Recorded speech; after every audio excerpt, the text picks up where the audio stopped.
Financial condition भी इतनी अच्छी नहीं थी कि हम बहुत ये पिताजी का था कि इलाहाबाद भेज दिए थे, वही बहुत बड़ी बात थी। तो बहुत अच्छी मतलब ये नहीं था कि कोचिंग वगैरह किए हों, तो अपने से ही करके सीखना और ये परीक्षा जो होती है 3 स्टेज। नगर जिले के मोहली कस्बे के कुर्मियाना टोला की रहने वाली प्रभा पटेल नामक एक लड़की जो है पीसीएस की परीक्षा दूसरी बार क्वालिफाई की है। आइए इससे बातचीत करते हैं कि किस तरह से इन्होंने तैयारी की है और इसके लिए क्या करना है। ये बताइए, काफी दिनों से आप तैयारी कर रहे हैं, पिछली बार भी परीक्षा दी थी लेकिन आपका नहीं हो पाया था, तो कहाँ से चूक हुई थी, क्या करना चाहेंगी?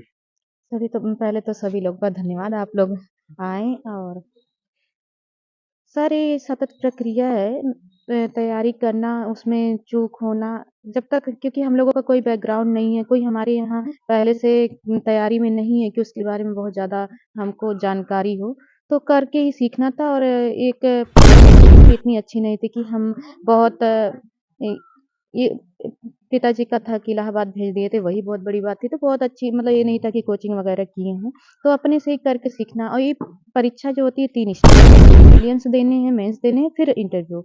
तो उसमें लाखों अभ्यर्थी जैसे होता है कि 5 लाख, 6 लाख फॉर्म पड़ते हैं, कोई भी ये पीसीएस की परीक्षा में अक्सर यही होता है। तो 5 लाख में से प्रीलिम्स मैं लगातार प्रीलिम्स मेरे निकल रहे थे। अभी मैं सचिवालय में सहायक समीक्षा अधिकारी पद पे कार्यरत भी हूँ। लेकिन यही था कि प्रीलिम्स के बाद मेंस क्वालीफाई करना, उसके लिए फिर लाखों में से हज़ारों में आना रहता है। तो वही था कि रुक जा रहा था, कहीं कमी थी। फिर उस पे मैंने प्रयास किया, इस बार डीएसपी का पद प्राप्त हुआ आपने। कितने घंटे पढ़ाई करना पड़ता था आपको इसके लिए?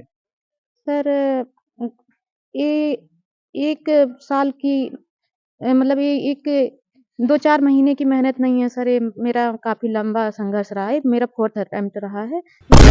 प्रिपरेशन में हूँ और टाइमिंग ये नहीं होता है कितने घंटे आप पढ़ते हैं। टाइमिंग ये मायने रखती है कि हाँ, आपको सतत प्रक्रिया करनी पड़ेगी, कंटिन्यूटी बना करके डेली लगभग 7-8 घंटे की स्टडी करनी होगी और एग्ज़ाम टाइम्स में ये होता था हम लोगों को थोड़ा प्रेशर और ज़्यादा रहता था। तो फिर वही हो जाता था कभी 14 घंटे, कभी 5 जब एग्ज़ाम नज़दीक रहते थे। लेकिन आप अगर 7 घंटे, 8 घंटे डेली कर रहे हैं तो कोई बहुत ज़रूरत नहीं है। आपकी कंटिन्यूटी होनी चाहिए। जब रिजल्ट निकला और आपको पता चला कि आप क्वालिफाई कर गए तो?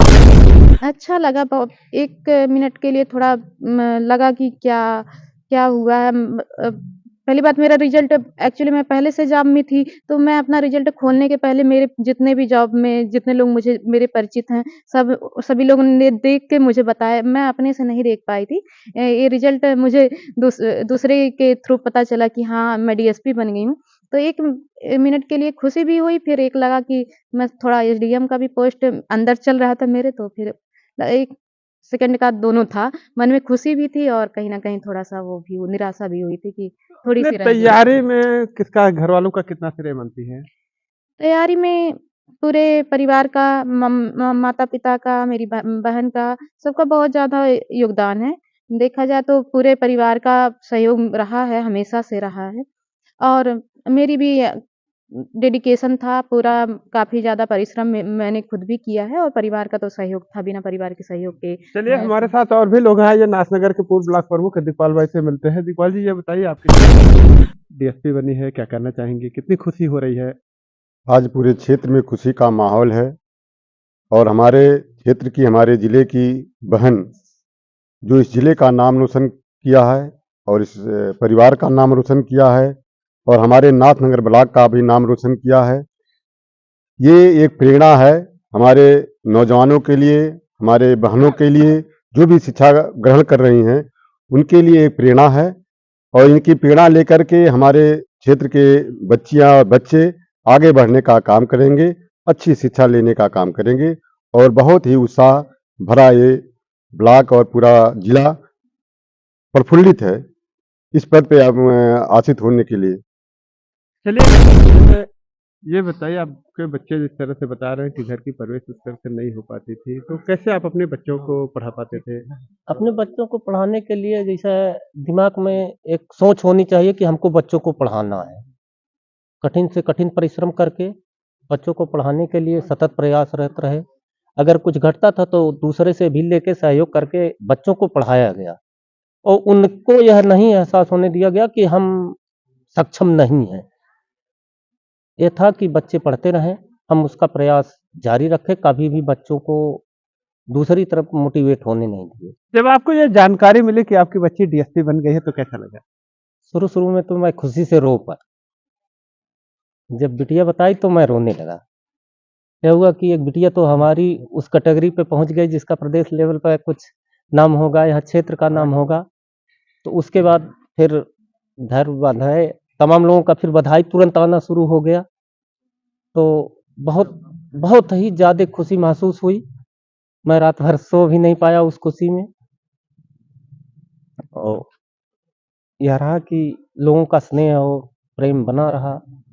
इंटरव्यू दी थी तो इंटरव्यू में किस तरह के सवाल पूछे गए थे आपसे? सर, मैं अभी सहायक समीक्षा अधिकारी पद पे कार्यरत हूँ, तो मेरे पंचायती राज में हूँ, पंचायती राज विभाग में। तो मेरे विभाग और मेरे सचिवालय से संबंधित मुझसे सारे क्वेश्चन करप्शन, आप एसडीएम बन जाएँगी, तो करप्शन पे क्या कार्य करेंगी? आप किस तरीके से अपने विभाग में सुधार कर सकती हैं? क्वेश्चन मेरे ऐसे थे। और सर, मैं कहना चाहूँगी क्षेत्र के लिए मेरा जब मैं छोटी थी तभी से मेरा एक उद्देश्य था। सिविल सेवा में जाने का उद्देश्य यही था कि मैं इस क्षेत्र में शिक्षा प्रणाली से मैं बहुत ही दुखी थी, क्योंकि मुझे पसंद नहीं आ रहा था, क्योंकि यहाँ पे हर बच्चे के मन में एक ये भरा हुआ था कि आप डिग्री आसानी से प्राप्त कर सकते हैं। और मैं उस चीज़ को चेंज करना चाहती थी कि हाँ, डिग्री प्राप्त करने के बाद आपका भविष्य कहाँ है? आप तो डिग्री प्राप्त कर ले रहे हैं, फिर क्या होगा? उसके आगे आप इंटर कर ले रहे हैं, बीए कर ले रहे हैं, बीएड के भी कॉलेज खुल गए हैं, आप आसानी से डिग्री प्राप्त कर सकते हैं। फिर आपका भविष्य क्या है? उसके आगे मेरा एक मैंने देखा यहाँ पे एक जनरेशन पूरा बर्बाद हुआ है, अपने महुली क्षेत्र का या आस-पास का। संत कबीर नगर क्षेत्र का मैं जब थी तो मुझे वो एक अंदर से चलता था कि इस चीज़ को परिवर्तित करना है और इसके लिए कुछ बड़ा करना पड़ेगा। इसलिए मैं कोशिश में थी कि मुझे यूपीएससी या यूपी पीसीएस में अच्छी पोस्ट पे लेनी है, चयन लेना है कि लोगों के सामने एक एग्ज़ाम्पल हो कि आप शिक्षा को ज्ञान के लिए लीजिए, ना कि डिग्री अर्जित करने से आपका भविष्य, ना देश का भविष्य संवरेगा, ना आपका संवरेगा, ना परिवार का संवरेगा।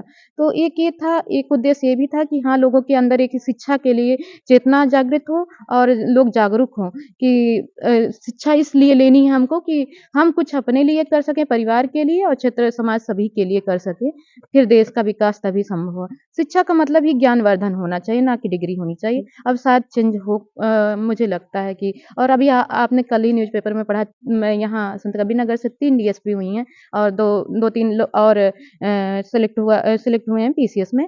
तो इससे होगा मुझे लगता है संत कबीर नगर का पहला बेहतरीन रिज़ल्ट रहा है। आगे शायद क्षेत्र में और भी आपको आगे के वर्षों में देखने को मिलेगा। सेल्फ स्टडी करते हुए जिस तरह से आपने सफलता हासिल की है, तो उन बच्चों के लिए क्या सीख देना चाहेंगे? कोई ऐसा मंत्र है जो बताएँगे उन बच्चों को कि वो भी सफलता हासिल के जो और भी लोग तैयारी कर रहे हैं? सर, उद्देश्य होना चाहिए कि बहुत अपने जो भी लक्ष्य निर्धारित किए हों, चाहे जो जिस फ़ील्ड के लिए आप सेल्फ स्टडी कर रहे हैं, आपके पास फाइनेंशियल अगर नहीं है, कोचिंग हो तो कोचिंग करने में कोई बुराई नहीं है अगर आपके पास सोर्सेज़ हों। हाँ, आपके पास संसाधन नहीं है तो फिर कहाँ से कर पाएँगे, परिस्थितियाँ नहीं सही हैं। तो फिर ये होना चाहिए कि डेडिकेशन होना चाहिए। हम अपनी क्षमताओं का पहले परिचित होना चाहिए कि मेरे में कितनी क्षमता है, क्या मैं कर सकता हूँ? अगर उससे आप परिचित हैं, फिर टाइम उसमें यूटिलाइज़ करिए कि कर सकते हैं कि नहीं, तब उसको करना सही है। नहीं तो व्यावसायिक शिक्षा के क्षेत्र में जा सकते हैं, किसी और फ़ील्ड में जा सकते हैं और उद्देश्य होना चाहिए कि हमको बेहतरीन करना है जो अपने जीवन। बच्चे तैयारी कर रहे हैं, वो किस तरह से तैयारी करें, किन चीज़ों को पढ़ें? जो भी अगर पीसीएस की प्रिपरेशन कर रहे हैं, तो उनका बेसिक उनको एक पहले सिलेबस देखना चाहिए कि क्या पूछा जाता है सिलेबस में और सिलेबस के अकॉर्डिंग अपने जो भी फर्स्ट स्टेप होता है प्रीलिम्स, उसके लिए क्या बुक्स पढ़नी चाहिए। तो आप अगर देखेंगे हम लोगों को जो भी सिलेक्टेड होंगे पहले से एसडीएम या जितने भी लोग सिलेक्टेड हुए हैं, अब इस ईयर के हों या पहले के, उनका आप वीडियो देख सकते हैं यूट्यूब पे। काफ़ी सारे सिलेक्टेड लोग अपना यूट्यूब चैनल चला रहे हैं, तो उनसे आप अच्छी से रणनीति उनका जान सकते हैं कि कौन से बुक्स पढ़ें और लिमिटेड सोर्सेज अपनाना चाहिए और एक लगन के साथ अगर करेंगे परिश्रम तो सफलता मिलेगी ज़रूर। चलिए ठीक है, फिर आते हैं आपके पास, हमारे साथ और भी पप्पू पाल जी, ये बताइए आपके क्षेत्र की लड़की जो है जी, डीएसपी बनी है, किस तरह की खुशी की अनुभूति हो रही है? बहुत बहुत बहुत खुशी हो रही है। क्या करना चाहेंगे और बच्चों उत्साह के है। लिए जो और बच्चे अरे तैयारी बच्चे करते पढ़ें हैं? और क्या तैयारी करें, प्रेरणा मिल रही है। संत कबीर का नगर का नाम ऊँचा हो, ये है। चलिए हमारे साथ और भी लोग हैं, क्या कहना चाहेंगे बच्ची के लिए उर्दू आप? पाल मेरा नाम है। मोहले जैसे अति पिछड़ा कास्ट में प्रभा पटेल बहन ने जो ऐतिहासिक उपलब्धि हासिल की है, हम जनपद वासी उस पर गौरवान्वित हैं। बहुत बहुत बधाई देना चाहते हैं बहन को। चलिए हम फिर लौटते हैं प्रभा जी के पास। प्रभा जी ये बताइए, जो होता है कि इसमें घूसखोरी का जमाना रहता है, तो ऐसे में अपने आप को कैसे से बचाव कर पाएंगी? सर, इसके लिए तो प्रशिक्षण वैसे भी आप दृढ़ निश्चय होना चाहिए कार्य के लिए। जैसे हम मध्यम वर्गीय परिवार से हैं, तो हमको पता है परिस्थितियाँ लोगों को किन किन समस्याओं से जूझना पड़ता है। तो हम उस चीज़ों से परिचित हैं और उद्देश्य भी यही रहा है कि सिविल सेवा में जाने का कि हम कोशिश करें इस क्षेत्र में सुधार कर सकें।